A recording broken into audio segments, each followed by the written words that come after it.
Before we dive into these chilling true crime cases, make sure to like, share, and subscribe. It helps the channel grow and keeps the horror coming.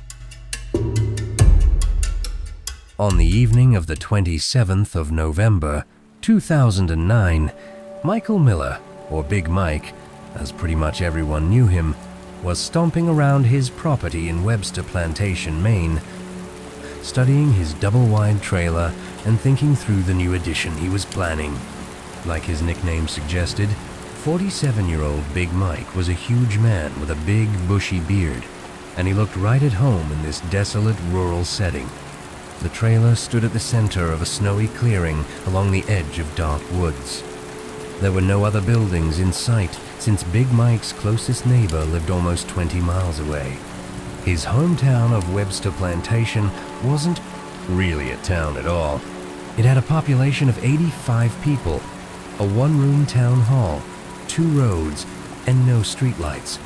There had never really been much to do there aside from, creek fishing and taking in nature, and for a lot of people working at the local lumber mill. Big Mike had been a seasonal employee there for 29 years, but just 1 week ago he'd been laid off. The loss of his job had stung, but he wasn't too worried. He and his wife, Val, lived frugally, so they had enough cash stowed away to get by until he found another job. Big Mike was just about to head back inside when he heard a vehicle approaching. He turned to see a pair of headlights sweep through the trees. Then, a familiar white Ford Explorer came into view and pulled up to his mobile home. It was his 2 sons, 27-year-old Mike Jr. and 26-year-old Matt. Mike Jr., the oldest son, was like a smaller, clean-shaven version of Big Mike, but Matt was a lot different. He was skinny and pale, with a buzz cut and tattoos along his neck. Matt also had heavy shadows under his eyes, like he hadn't been sleeping well. Big Mike had not expected to see his kids tonight, but was happy for the visit. He walked up, gave them each a big hug, and invited them inside. Then he called out to Val that the boys had stopped by for a visit, and within seconds, his wife appeared from the kitchen with a tin of her famous coffee cakes in hand. At 47 years old, Val was a very energetic and petite woman, who looked even smaller standing next to her hulking husband. The family snacked and caught up, and then Val reminded everyone that they had a birthday tomorrow. Matt's baby daughter was turning 1. However, Matt still had not told anyone what the party plans were. Matt said they weren't really planning on doing anything, which Val immediately insisted was ridiculous. She said if Matt didn't want to plan something, she and Big Mike would be more than happy to host the party at their place. Matt tried to dissuade her, but finally just caved and agreed to let her host the party, as long as it was small, just immediate family, along with Mike Jr., Matt's girlfriend, and Mike Jr., his best friend, Nate. The 3 of them were practically family anyway. Then Matt excused himself and asked if Big Mike could step outside for a moment. Big Mike's jaw instantly tensed. He could guess where this was heading, and sure enough, the moment they were outside together, Matt asked his father if he could borrow some money. Matt began talking about how he hadn't worked in months and was struggling with all the costs of a new baby. He couldn't even afford gifts or a cake for tomorrow. That's why they hadn't planned a party. When he finally finished his spiel, Big Mike told Matt not to worry about the cake, and Val would be happy to pick one up before the party. But he couldn't lend Matt money at the moment. For one thing, Big Mike told his younger son that he'd just been laid off from his job at the mill, so money was tight for him. And more importantly, he couldn't trust that Matt would actually use the money for his family. Matt looked absolutely furious at his father's response, but he did not push the issue. He just shook his head and headed back into the mobile home, where he asked if Mike Jr. was ready to go. The boys left a few minutes later, giving Val a kiss on the cheek before climbing into Matt's Ford Explorer. Big Mike watched the vehicle disappear into the forest, wondering if he had been too hard on Matt. Then he heard Val calling and turned to head back inside. Around 12:40 p.m., the next day, Saturday, the 28th of November, another car pulled up outside of Big Mike and Val's mobile home. The driver climbed out, grabbed a red plastic gas can from the back seat, and started trudging through the snow toward the trailer. The driver's name was Alan Richardson, and he was a neighbor and friend of Big Mike and Val. Alan had borrowed the gas can from Big Mike a few days earlier, and he was here now to return it. However, when he reached the trailer and knocked on the door, no one responded. Alan tried the door handle and found it was locked. Normally, Alan would have assumed that the Millers had just left to run an errand, but when he looked, he saw both of their vehicles were parked nearby. So he tried knocking again. When he got no response, he moved to the nearest window and peered inside. Tilting his head, he was able to make out what appeared to be homemade birthday decorations taped to one wall. There were also paper plates and a few liters of soda sitting out on the counter. It looked like Big Mike and Val were getting ready for a party. But just then, he noticed something disturbing on the kitchen floor. It took him a moment to realize what he was even looking at, but once he did, he nearly fell over backward. Big Mike and Val were both sprawled on the floor beside each other, not moving. Once Alan got over the initial shock, he rapped on the glass and called out to them, but they didn't move at all.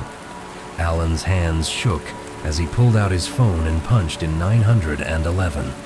The moment the dispatcher picked up, Alan told them he had just discovered the Millers unconscious in their trailer with the door locked. He asked if he should break in and try to help them, but the dispatcher told him that could be dangerous. Whatever caused the Millers to collapse could still be in there, whether it was an electrical problem, a carbon monoxide leak, or something else. And so, the dispatcher instructed Alan to simply wait until the authorities arrived, which unfortunately would take a while since the nearest police station was over 30 miles away. Alan was still waiting nervously outside the mobile home when he heard sirens approaching through the woods. An ambulance rounded a bend in the trees, followed by a police cruiser and a fire engine, and they all pulled up in front of Alan, lights flashing. A police officer wearing a respirator mask told Alan to stand aside, and everyone waited while the firefighters tested the air around the door for carbon monoxide. When they announced that the coast was clear, the police forced open the door and entered the mobile home, followed by a pair of EMTs. And what they found there in the kitchen was Big Mike lying flat on his back, staring up at the ceiling with his legs folded awkwardly beneath him. His wife Val was slumped by his side, her head resting on his chest. Their skin was waxy and pale. They weren't breathing, and there was a small amount of blood on the floor around them. The EMTs checked for a pulse to be certain, but it was obvious the Millers were dead. And as soon as the EMTs looked more closely, it became clear what had killed them. And it was not carbon monoxide. They noticed a small hole in Val's right temple, and a similar one at the base of Big Mike's skull. The Millers had been shot. Meanwhile, Alan continued to wait outside, watching the activity from a distance and calling everyone he knew to tell them about his awful discovery. At the same time, local police and medical personnel continued to arrive one by one until an entire fleet of law enforcement vehicles filled the clearing. Finally, about half an hour after the EMTs first entered the mobile home, lead investigators Darryl Perry and Brian Stout of the Maine State Police arrived. The detectives stepped out of their car, quickly introduced themselves to Alan, and then said they had a few questions for him. They wanted to know how Alan knew the Millers and why he was visiting that morning. He told them about borrowing the gas can and said that Big Mike and Val were some of his favorite neighbors, as good-natured and helpful as you could find. He also mentioned that he'd been surprised to find the door locked when he arrived. People around here typically left their doors unlocked. The detectives collected Alan's contact information and then told him he could leave. After that, they headed inside. Detective Perry's first thought upon entering the mobile home was just how neat everything was. When he got the call for 2 potential deaths at a trailer in the woods, he sort of half expected the place to be a cluttered mess, possibly even a drug den or meth lab. Instead, he found a tidy living room full of family photos and birthday decorations. This was a well-cared-for home, a very crowded home at the moment, since police officers were still busy photographing everything in sight. The detectives slipped through the crowd and made their way to the kitchen, where they found the medical examiner crouching over the Millers. Detective Stout leaned down close to examine the bullet hole in Val's right temple. As he did, Perry commented that there wasn't a lot of blood in the kitchen for a pair of gunshot wounds. The medical examiner agreed, explaining that the murder weapon had to be a small, underpowered handgun, like a .22. The detectives perked up when they heard this, because they knew such a small gun, like a .22, would most likely be used at very close range. If Big Mike was shot up close from behind, it suggested one of two things. Either he had been held at gunpoint and executed, or he knew his killer and trusted them well enough to invite them into his kitchen and then turn his back on them. Just as they were figuring out which was more likely, a police officer hurried over and said they had just found something the detectives would want to see. Stout and Perry followed this officer to a small room that was full of shelves. They were stocked floor to ceiling with used electronics, stacks of DVDs, tools, and a small arsenal of firearms. Stout and Perry began walking through the room, pulling out random bins to check on the contents. They couldn't imagine what all this merchandise was doing here. Before they could figure it out, there was a commotion outside.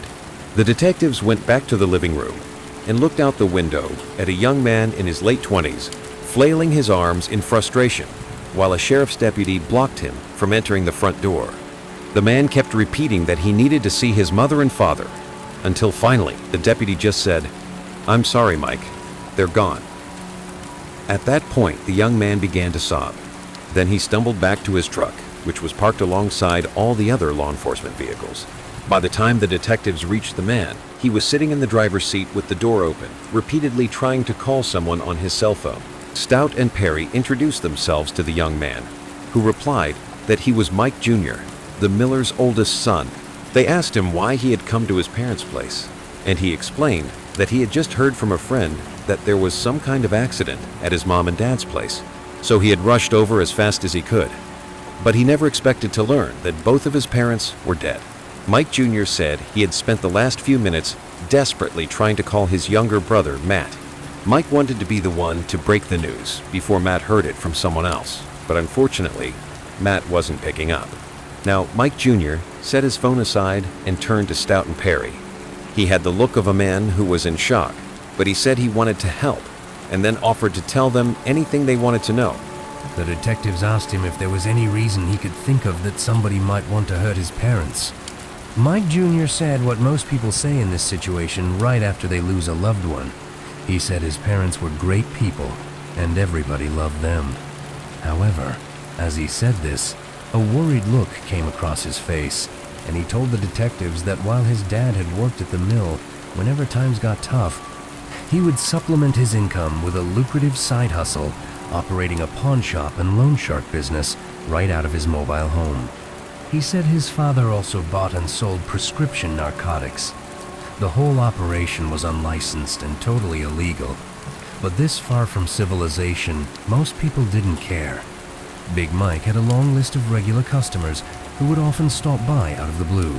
This information cast the murders in a whole new light for the detectives. Big Mike and Val weren't just some respected couple mysteriously gunned down in their family home. They were the owners of a shady, illegal business that very likely could have turned their trailer into a revolving door of unsavory characters.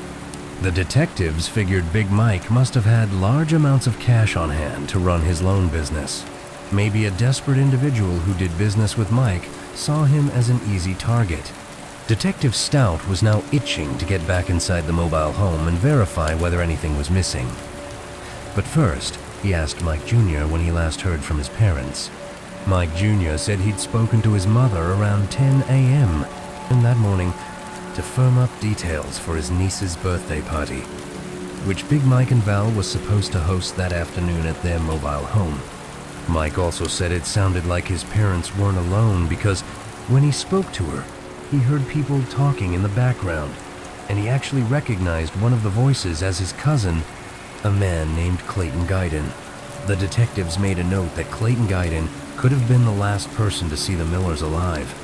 After they wrapped up with Mike Jr., Detective Stout called the state police headquarters to try to get background information on Clayton. At the same time, Perry went back inside the trailer. He wanted to get a second look at the storage room where Big Mike had been running his business. When he got back there and looked around at the cluttered space, it was impossible to say for sure whether anything had been taken. That is until Perry found an orderly stack of ledgers on a shelf. Flipping through these pages, it quickly became clear that Big Mike had kept meticulous records. Everything he bought or sold, and every dime he lent was marked and dated. From the information on these records, Perry could see that a safe where Mike stored jewelry and other high-value items was clearly missing. He also couldn't find one ledger book from the set, which looked like it was the one used to track Big Mike's loans. Perry was thinking more than ever that robbery had to be the motive for the murders. Just then, his partner, Detective Stout, came in to join him. Stout said he had just spoken to the office, who had given him an address for Clayton Giddon. He was located in the nearby tiny town of Springfield. Stout told his partner that Clayton was apparently an avid hunter, which meant he very likely owned a lot of guns. Now, both detectives were even more eager to talk to him. Later that afternoon, when Stout and Perry knocked on Clayton's door, a young girl answered. She ran to get her father and returned a moment later with a man in his mid-30s. Clayton was clearly shaken up, as though he'd already heard the news about his aunt and uncle's deaths. However, when the detectives told him that Big Mike and Val were murdered, Clayton seemed startled. He became even more distraught when he realized he was a potential suspect. But Detective Perry promised Clayton they were only there to talk. Taking a few calming breaths, Clayton invited them. Detective Stout listened patiently while simultaneously studying Clayton for any sign that he might be lying. But Clayton seemed genuinely shocked, and if his daughter had truly been there that morning, Stout found it hard to believe that Clayton was the killer. After all, who could commit murder in front of their own child?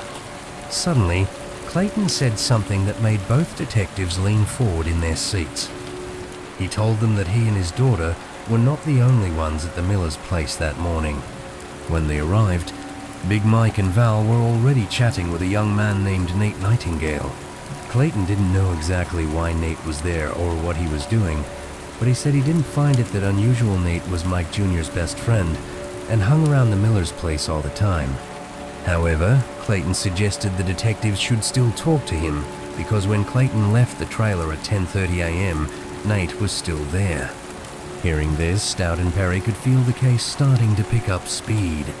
The Millers had been dead for only a matter of hours, but already the detectives had a potential witness who might have been in the room when the murders happened. When the detectives met at the state police office the following day, the 29th of November, they found new information waiting for them. The autopsy results had come in confirming that Big Mike and Val were killed with a .22 caliber pistol. This cemented the detectives' suspicions that they had both been shot at close range, likely in their kitchen. The office had also pulled Big Mike's phone records, showing that he called a friend at 10:40 a.m. The detectives contacted this friend, who confirmed that Big Mike had called them, and during their conversation, nothing had seemed off. This left a narrow 2-hour window when Big Mike and Val could have been shot. Big Mike was very much alive at 10:40 a.m., but by 12:44 p.m., when Alan Richardson, the neighbor, called 911, the couple was dead. Stout and Perry got to work tracking down Nate Nightingale, perhaps the last known person to see the victims alive. They were also eager to speak with Matt Miller, the younger son of Big Mike and Val, who still was not answering his phone. As they would soon find out, Nate Nightingale and Matt lived near each other. So the detectives set out to pay each of them a visit. Matt's apartment was closer to the station, so Stout and Perry headed there first. From the moment Matt answered the door, the detectives sensed something was off. The 26-year-old had dark shadows under his eyes, like he hadn't slept in days. But it was his behavior, not his appearance, that really got their attention. Matt was not acting like someone who'd just lost his parents. He showed no signs of grief or even curiosity about the progress of the case. Instead, he seemed nervous and evasive, as if he just wanted Stout and Perry to leave as soon as possible. The detectives responded by pressing him on his whereabouts the previous day. Matt claimed he had been driving around Lincoln with his girlfriend Tanya and their infant daughter, picking up last-minute items for the birthday party that afternoon. However, his alibi was short on details, and the way Matt avoided eye contact made the detectives even more suspicious. Adding to their doubts, Tanya was out running errands with the baby and couldn't confirm Matt's story. Stout felt sure Matt was hiding something, so he asked about his relationship with Big Mike and Val. Was he on good terms with his parents? Matt brushed the question off, saying, "Of course, I was on fine terms with them. They were my parents." After that, no matter what the detectives asked, Matt gave similarly curt responses. It eventually became clear that the detectives were not going to get much more from him that day. They got a cell phone number from Matt's girlfriend, Tanya, and told him they'd follow up soon. Then they left to go talk to the next person on their list, Nate Nightingale. After their interview with Matt, speaking to Nate was like a breath of fresh air. From the moment Nate answered the door, he was polite and eager to help. Clearly upset, Nate told the detectives that he had been close to the Millers for years. He had been best friends with Mike Jr. since high school and considered the Millers' trailer his second home. Detective Perry asked Nate what he had been doing at the Millers' trailer on the morning of the murders. Nate said he had dropped by to catch up and also to take out a small loan from Big Mike. They had just wrapped up business when Big Mike's nephew, Clayton, arrived with his daughter. Nate confirmed that Clayton left at 10:30 a.m. and that Big Mike took a phone call shortly after. Once the call ended, Nate said his goodbyes. Up to this point, Nate's story matched all the details the detectives already knew from speaking to Clayton and reviewing Big Mike's phone records. But then Nate revealed something unexpected. He wasn't the last visitor at the Millers' trailer that morning. Nate said that as he was leaving, a woman arrived at the Millers' trailer. He had never seen her before, but she appeared to be in her 50s, about 5'4" tall, with a slender build, glasses, and bangs. She had called out, "Hi, Val," as she entered the mobile home and greeted Nate as he was leaving. His best guess was that she was a customer, but she could have just been a friend. The detective's instincts kicked in. They now had someone who had been at the trailer during the critical 2-hour window when the shooting occurred. They knew they had to speak to this woman, but first, they had to find her. Stout and Perry told Nate that a department sketch artist would be in touch soon to create a sketch of the mystery woman. By the time they returned to the office, the artist and Nate had already linked up, and the sketch was complete. Looking at the sketch, the detectives realized this woman could be anyone. However, there weren't a lot of people in this part of Maine to begin with, so if she was a local, there was a decent chance someone would recognize her. On the 1st of December, 2009, 3 days after the Millers' murder detectives held a press conference officially confirming what many had already suspected. The deaths of Michael and Valerie Miller had been ruled a double homicide.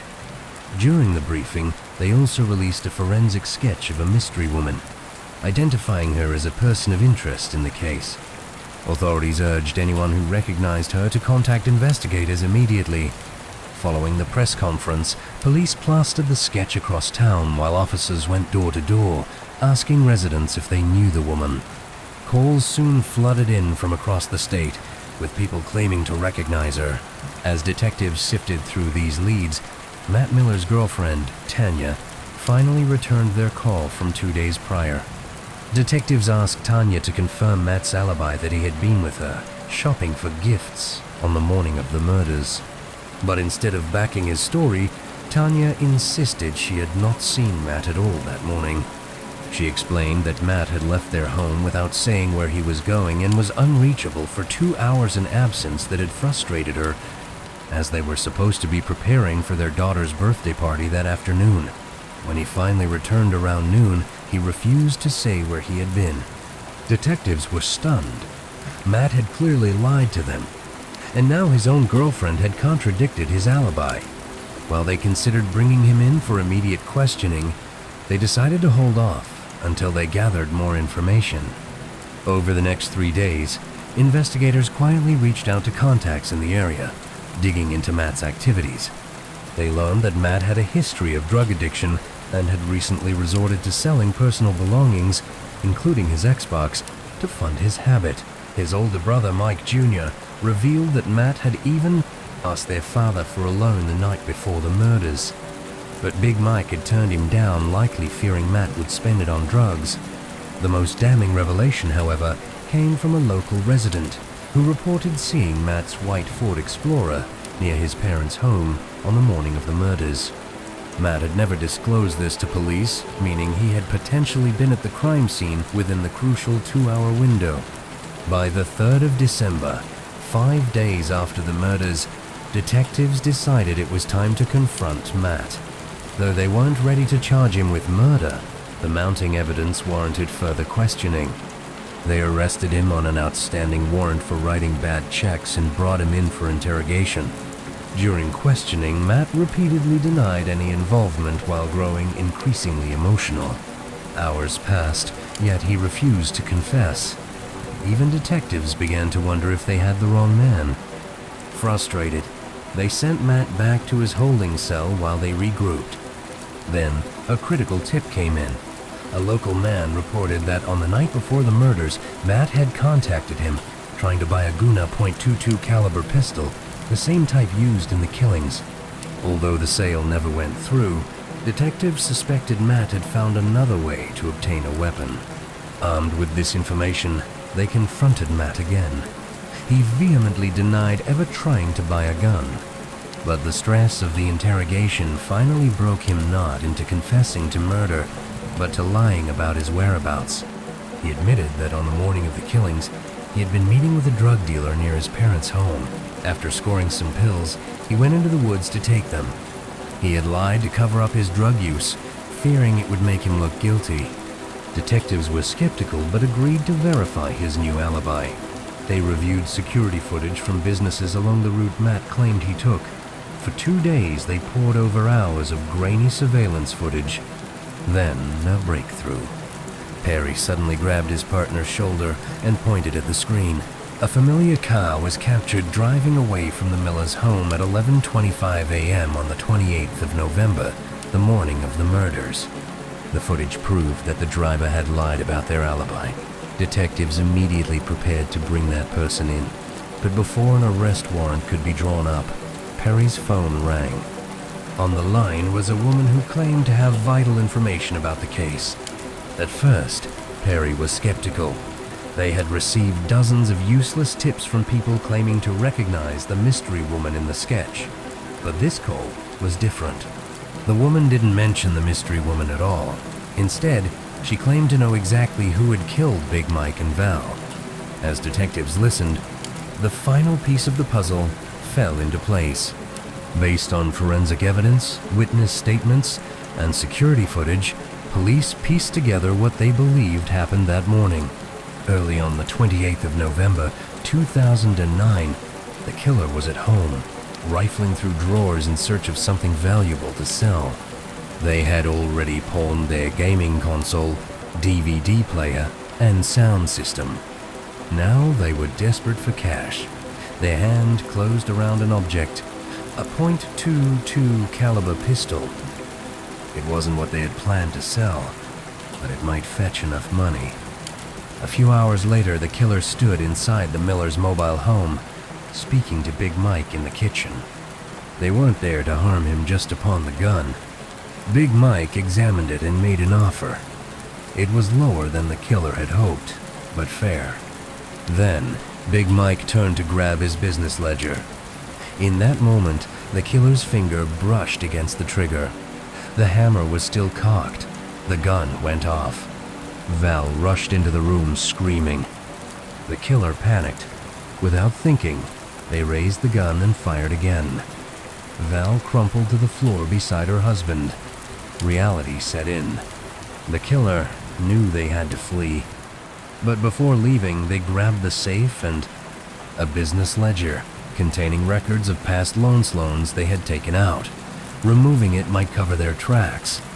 After dragging the safe to their car, They locked the trailer door, hoping to delay discovery.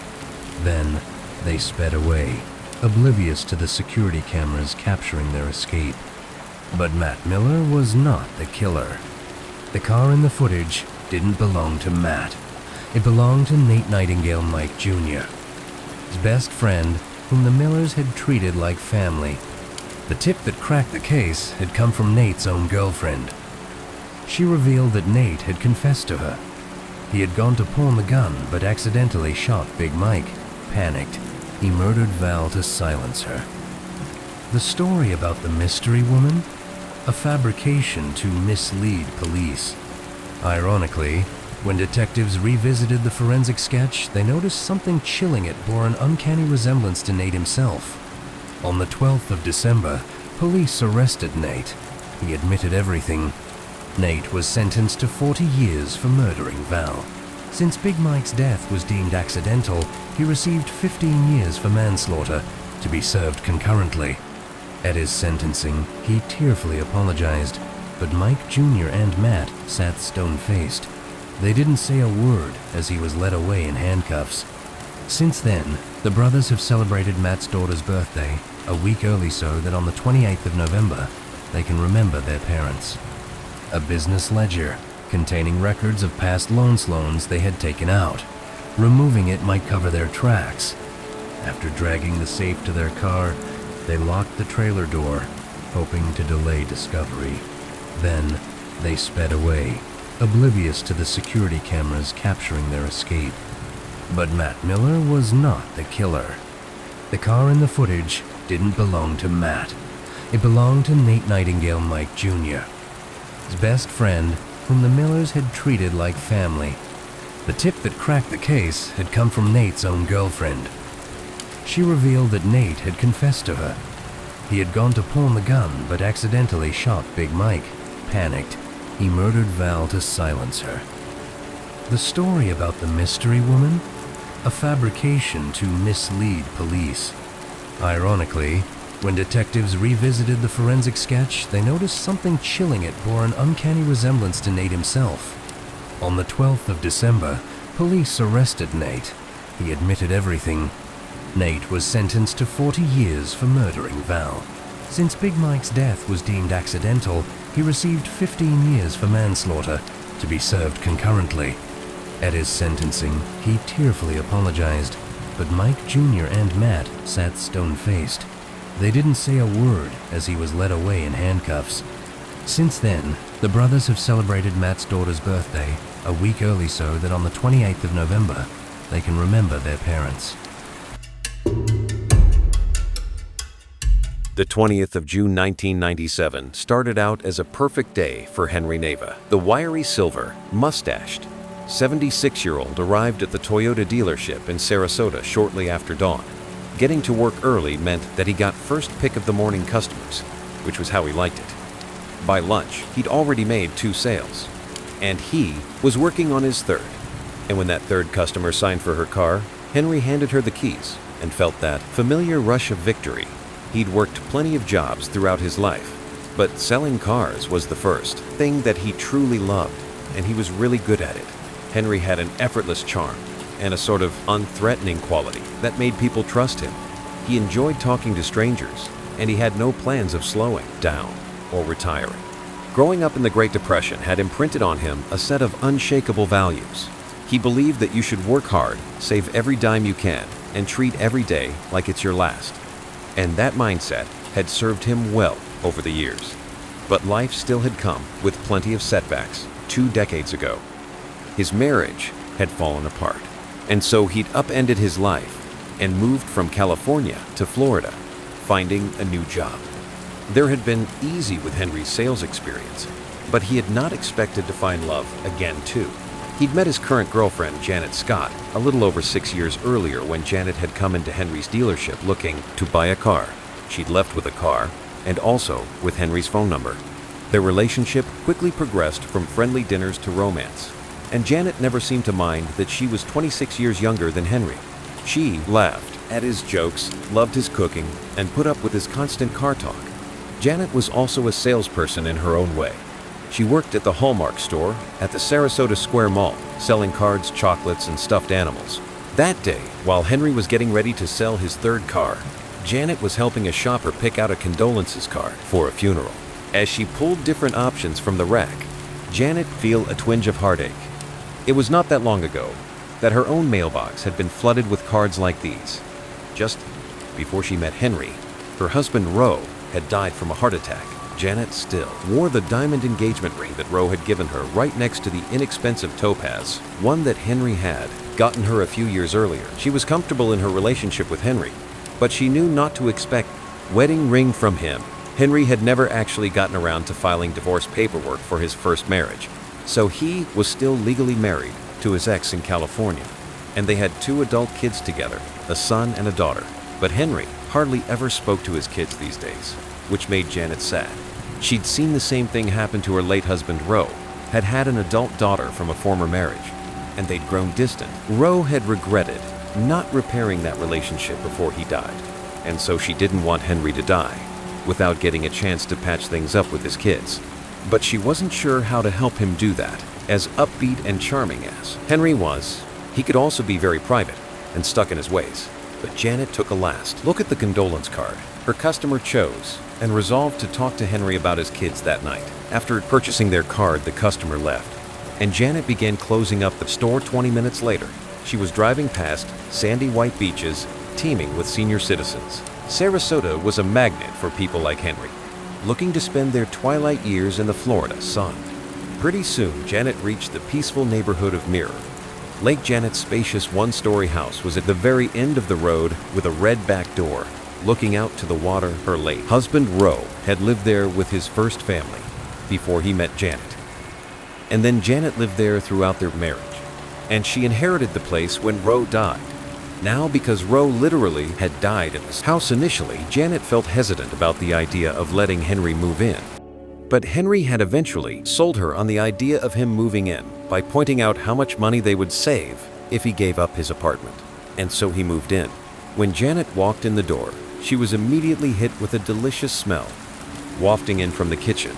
She smiled as she watched Henry move about the kitchen, dashing over for a kiss before hurrying back to the oven. Any discomfort that she might have felt about Henry living here in Rose's old house clearly was not shared. Henry had made himself right at home after dinner. Janet cuddled on the couch with Henry and her dog Kissy while they watched some local news. And then, around 11 p.m., she remembered her plan to talk to Henry about his kids. But when she looked over at Henry, she could see he was already drifting off to sleep.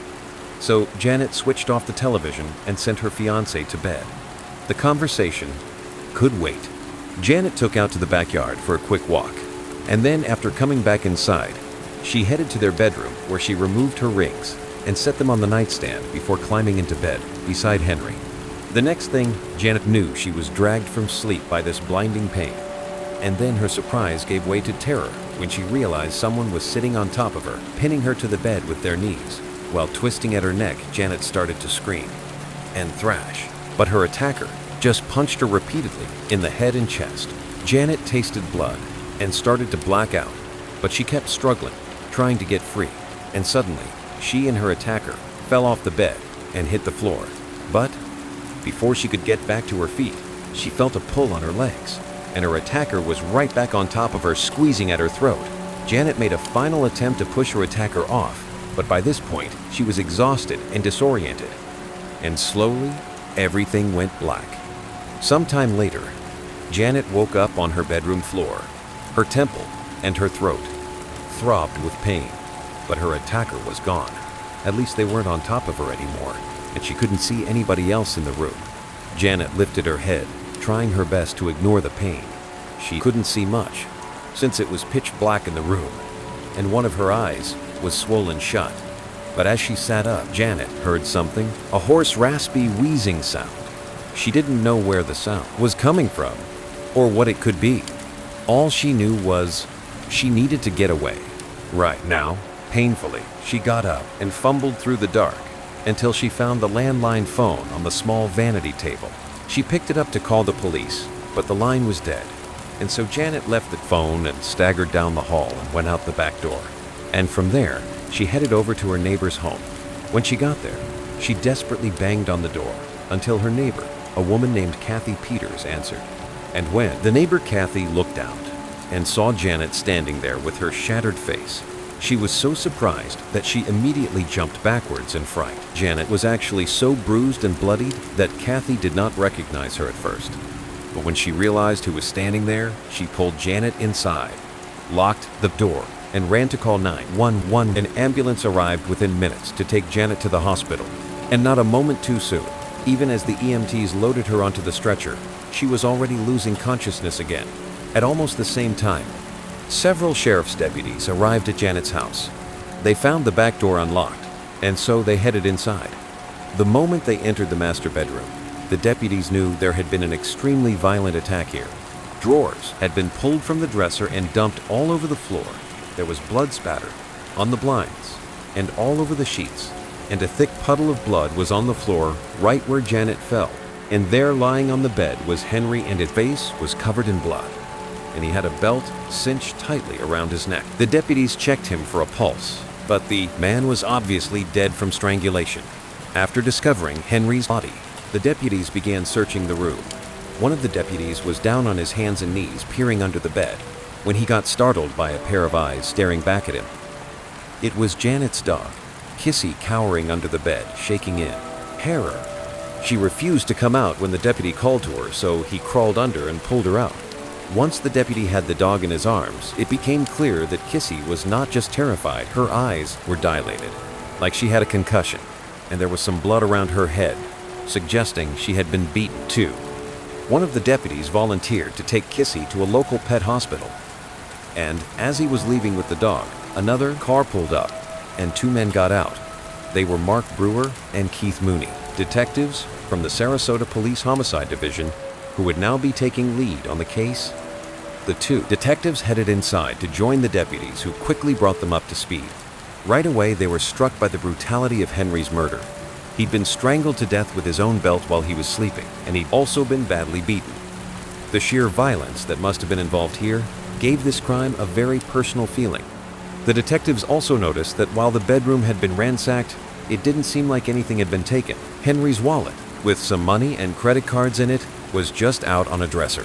And so this made the detectives think that this probably was not a robbery. Next, they checked the landline phone, which was still lying off the hook where Janet had dropped it. The line was dead. So Detective Mooney headed out to the backyard, where he confirmed that the phone lines had been cut. He was heading back inside when a flash of white on the ground caught his eye. It was a cigarette butt lying at the edge of the property. And while the grass was wet from some light rain earlier that night, this cigarette butt was dry, meaning it had been dropped within the last few hours. Mooney went inside to share this discovery with Detective Brewer, and after doing so, it would turn out Brewer also had some news of his own. He had found the fingertip of a latex glove in the bedroom. The detectives now had two pieces of evidence that might have the killer's fingerprints or DNA material on them, but the lab was backed up, and so testing these items would take time. And so they were hoping that long before they needed the results of those tests, their eyewitnesses could actually just help them solve the crime. So they headed to the hospital to interview the one person aside from the killer who was there when Henry was murdered, Janet. Unfortunately, though, when they arrived at the hospital, Janet was unconscious again. And also, the doctors warned that with the extent of the injuries she'd sustained, she could actually die. And so Brewer and Mooney were suddenly facing the possibility of a double murder. They asked the hospital staff to call them if Janet woke up. In the meantime, the detectives began digging into Henry's life to try and understand why someone had wanted to kill him. When they got access to his bank accounts, they were surprised by just how much money Henry had put away. Henry sort of gave off the vibe that he was a senior citizen on a limited fixed budget, but in reality he had $700,000 in the bank. So the detectives speculated that maybe Henry was killed for his money, and their thoughts immediately turned toward Henry's relatives, who were most likely to gain financially from his death. The detectives learned that Henry did not have a will, but that only meant that the bulk of the inheritance would be divided between his adult children, Jeff and Sharon Neva. When the detectives reached out to Jeff and Sharon, they learned that they were actually already on their way to Sarasota after learning their father had been killed. And at the detectives' request, They agreed to stop by The station to answer some questions. Brewer and Mooney knew it was impossible for Jeff or Sharon to have been present for the murder since they were across the country in California when it happened. But that did not stop them from potentially arranging a hit through a third party. The detectives pressed the siblings about how they got along with their father, and both Jeff and Sharon said they were on good terms with Henry, but they didn't really talk to him very much. Not because they didn't want to. Jeff clearly idolized his father, and had even followed in his father's footsteps to become a car salesman. But they said their father liked his privacy and didn't want many visitors. He seemed happy with the new life he'd built in Florida, so they tried to give him space and let him be. But then Jeff dropped some truly shocking information. A few months earlier, he had called his father at home, and a young man had answered. When Jeff asked who he was talking to, the man said he was Henry's son. Jeff was initially stunned and very confused, because he believed he was Henry's only son. But eventually the truth came out. Soon after Henry had separated from Jeff and Sharon's mother and moved to Florida, he was in a very brief relationship with a woman who gave birth to Henry's other son, David. But Henry never told anybody about David. And Henry himself didn't even meet him until David had grown up and tracked him down. But from what Jeff was able to gather, it seemed like Henry and his son David had seen a lot of each other in the months leading up to the murder. It stung more than Jeff liked to admit, both because Henry had kept David's existence a secret, and because he'd been so unavailable to his other kids. Following the conversation with Jeff and his sister Sharon, detectives Brewer and Mooney got to work tracking David down. They learned that he was 20 years old and lived about 3 hours away in the Daytona Beach area. When they contacted him, he agreed to come down to Sarasota for questioning, and during his interview, he admitted that he knew Henry had a lot of money, but didn't know how much, or if Henry had a will. David confirmed that he had been spending more time with Henry recently, and that some of the visits had taken place at the house in Mirror Lake, where the murder took place. Most recently, David said he and Henry had watched sports together on television on Father's Day, which happened to be just 4 days before Henry was killed. All these details made the detective suspicious of David. After all those years without seeing his father, David was what? Suddenly spending lots of time with him. Was he trying to get Henry's money? Did he secretly nurse a deep grudge against Henry? Either way, David did know his way around Henry's home, and also David was a big man who'd be quite physically capable of strangling a sleeping 76-year-old. David's alibi for the night of the murder was also pretty weak. David told the detectives that he was with his girlfriend that night, and while she did confirm that was true, Brewer and Mooney knew she could just be lying for him. So ultimately, the detectives pressured David to take a polygraph test, and the results came back inconclusive. Now, of course, polygraph tests are not 100% accurate. I mean, people can lie, and they can fake their answers, and a positive result could actually be a negative, and vice versa. But at a minimum, an inconclusive test meant that David remained very much a potential suspect. The detectives were still interested in Henry's other 2 children as well, and Henry's funeral, held about a week after the murder, gave the detectives a chance to observe all 3 kids together. And right away, Brewer and Mooney could see there was almost palpable tension between David, Jeff, and Sharon. And also, they could overhear very testy conversations between the siblings. At one point, David commented that he was looking forward to buying jet skis with his inheritance. This did not go over well with Jeff, who was already feeling very jealous about Henry. spending his last Father's Day with David instead of him, and so he got angry and accused David of being involved in the murder. David walked away before the argument could go any further, and for the remainder of the funeral, siblings basically avoided each other. The detectives agreed.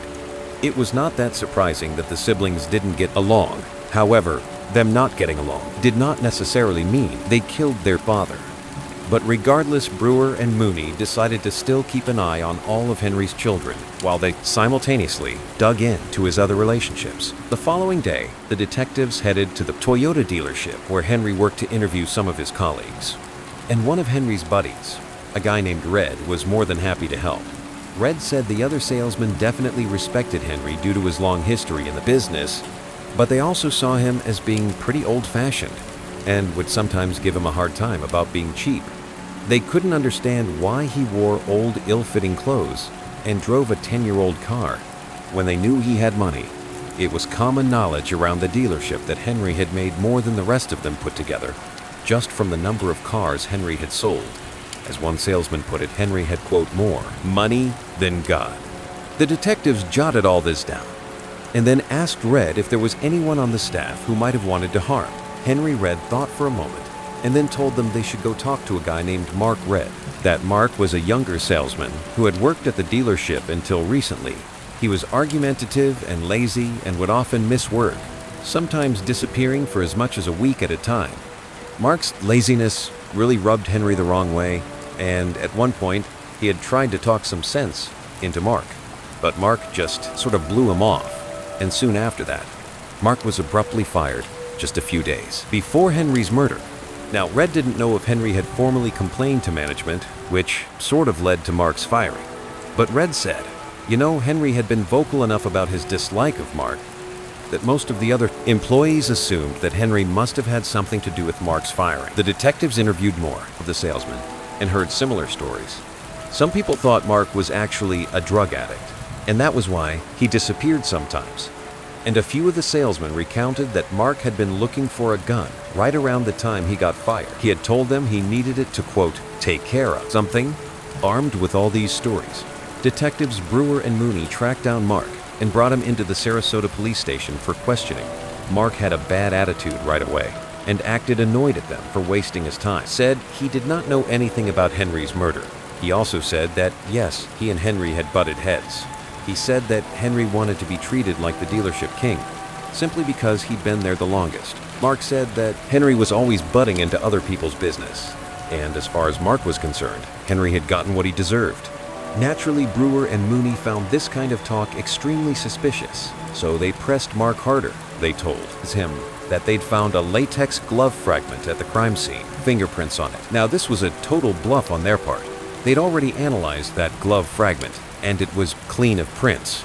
But Mark didn't know that, and if he was guilty, thinking that the police had hard evidence could make, but instead, Mark responded somewhat sarcastically, saying that, yeah, finding that glove at the scene would make me a good suspect, because my sister is a nurse, and so I have access to gloves, just like that. The detectives thought this was a very strange thing to say, even if it was, and sarcastic. I mean, Mark was technically incriminating himself in a murder investigation, but Mark just did not seem to care.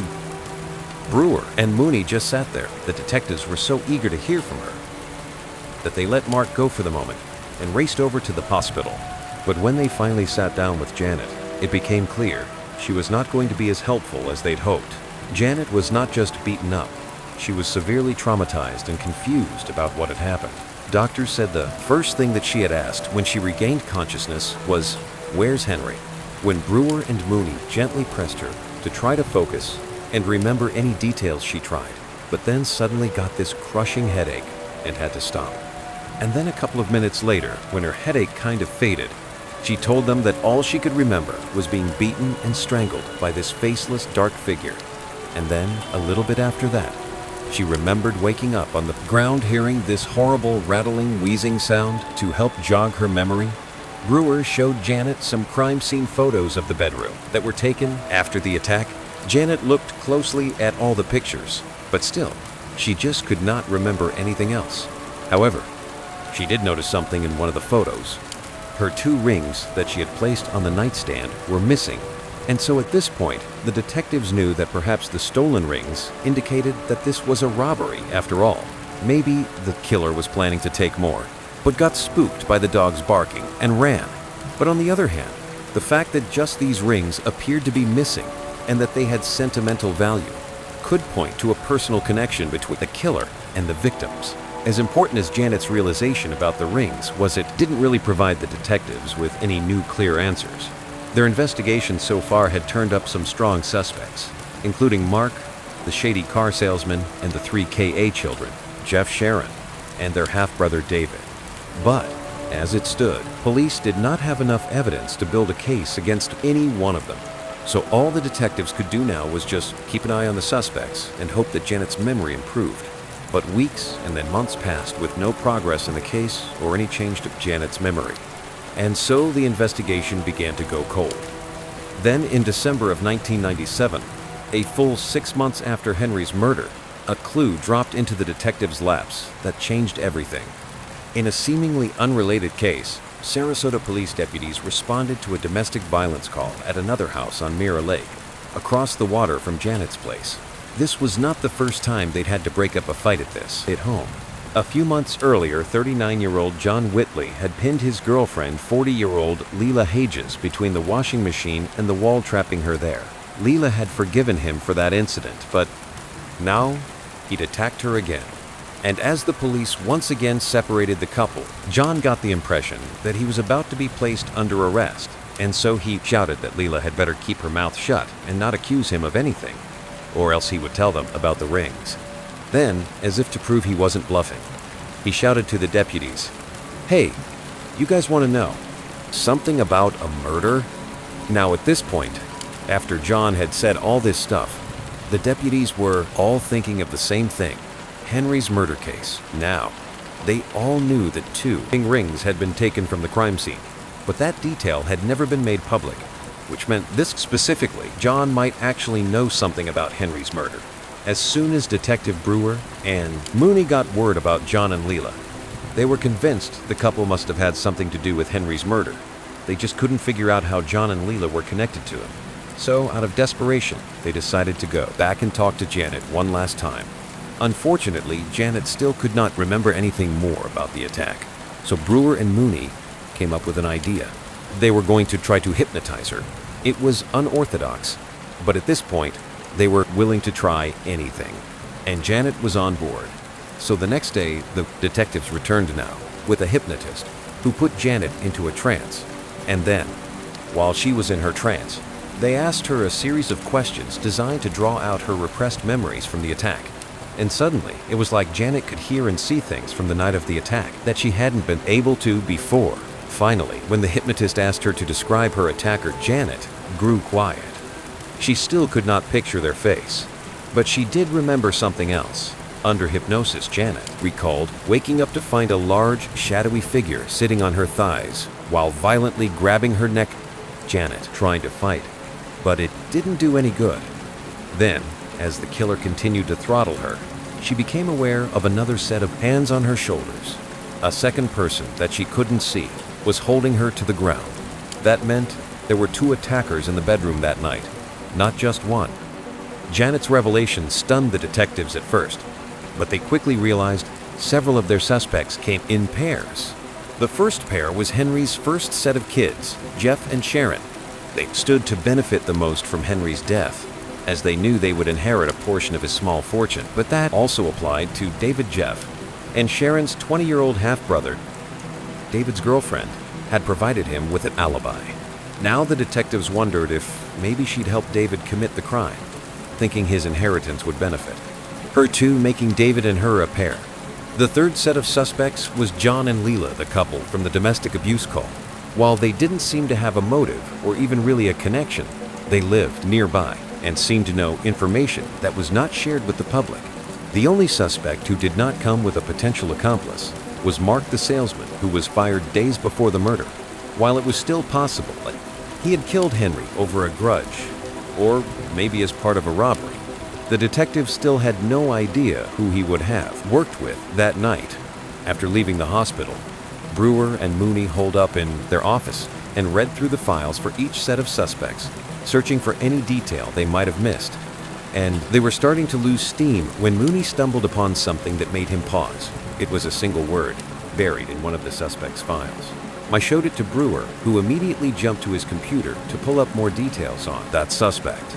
And as his screen filled with information, everything began to fall into place. Based on the evidence collected at the crime scene and interviews conducted throughout the investigation, the following is a reconstruction of what police believe happened to Henry Neva and Janet Scott on the night of the 20th of June, 1997. A little before 3 a.m., 2 figures crept along the bank of Mirror Lake. They were wearing black clothes and latex gloves, and the leader was smoking a cigarette. As they reached the edge of Janet's property, the leader put out the cigarette and dropped it into the wet grass. Then the pair hurried across the lawn to the house where the leader used pliers to cut the phone line that was running along the exterior wall. They found the back door was unlocked, so they slipped inside. Once inside, the accomplice led the way to the master bedroom, where they found Henry and Janet fast asleep in bed. But the couple was not alone. Janet's dog Kissy was lying at her feet when the killers entered. The dog jumped off the bed and began barking. The accomplice stepped forward and delivered a powerful kick that sent Kissy flying against the wall. She fell down and went limp. The killers quickly glanced back over at the bed, and they were relieved to see that Janet and Henry were still asleep. So they moved ahead with their plan. The leader found a pair of pants on the floor, pulled out the leather belt, and then climbed on top of Henry. As Henry began to stir, the leader struck him several times in the face, and then wrapped the belt around his neck and began to pull it tight. At the same time, the accomplice jumped on top of Janet and straddled her and began to beat her. Janet woke up and screamed and began fighting as hard as she could to get free, and one of Janet's wild punches caught the accomplice in the nose, causing them to reel back in surprise. And as a result, the accomplice and Janet both tumbled out of the bed onto the floor. By this point, the leader had finished with Henry, so they climbed off the bed and rushed around to help the accomplice. Together, they grabbed Janet and pinned her down, and then the leader climbed on top of her. Then the leader struck her several more times, and then wrapped their hands around her neck and squeezed. The leader felt Janet go limp, at which point they said that should do it. As they climbed off of her, the killers looked at their handiwork and turned to go on their way out, though the accomplice spotted Janet's rings sitting on the nightstand, and they recognized one of the rings in an instant, and the sight of it made them furious. So the accomplice impulsively grabbed both rings and stuffed them into their pocket, then turned and dashed out of the room, along with the leader. The killers had only been gone a few minutes when Janet regained consciousness, feeling excruciating pain across her body. She could hear the strange, horrible rattling hiss and didn't know what it could be. Even as she lay there, her mind was already struggling to bury the horrible trauma she had just experienced. That's why she didn't remember, until her hypnosis session, that she'd actually been attacked by two people, and that one of them was somebody that she knew. It would turn out the killers were John Whitley and Leela Hose, the couple from the domestic abuse call. And just as Brewer and Mooney had suspected, these two did have a personal connection to the victims. However, the connection was not really to Henry, it was to Janet. When the detectives reviewed their case file, that single word that stuck out to them was Leela's maiden name. Leela had been married several times and had taken multiple last names, but she'd been born Leela Scott. She was no stranger to Janet. She was Janet Scott's stepdaughter. Leela was the daughter of Janet's late husband, Roe, from his first marriage. She grew up in the house on Mirror Lake, where Janet and Henry lived together, and she hated them because she always thought that house should have gone to her when her dad died. Leela felt similarly about Janet's diamond ring. It was the same ring her father had given to his first wife, Leela's mother, which means all along the detectives were wrong about their most basic assumption. Henry was not the primary target of the attack. Janet was, and Leela's deep hatred of Janet explained the brutality of the attack. As a small older man, Henry didn't stand a chance, and Janet was lucky to be alive. She was beaten and choked so badly that her larynx was crushed. That horrible wheezing hiss she heard when she woke up on the floor, that was her own labored breathing. Once Detective Brewer and Mooney put this all together, they had John and Leela arrested. John's DNA was tested, and it matched the DNA found on the cigarette butt that was at the crime scene. The leader during actual attack itself was John, and Leela was the accomplice. However, the true mastermind behind this attack was Leela. The couple took a plea deal and received a sentence of 20 years. As for Janet Scott, her physical and psychological trauma persisted for much longer than 20 years. Her voice and eyesight never completely returned to full strength. Fortunately, though, her beloved dog Kissy would make a full recovery and lived long, happy life.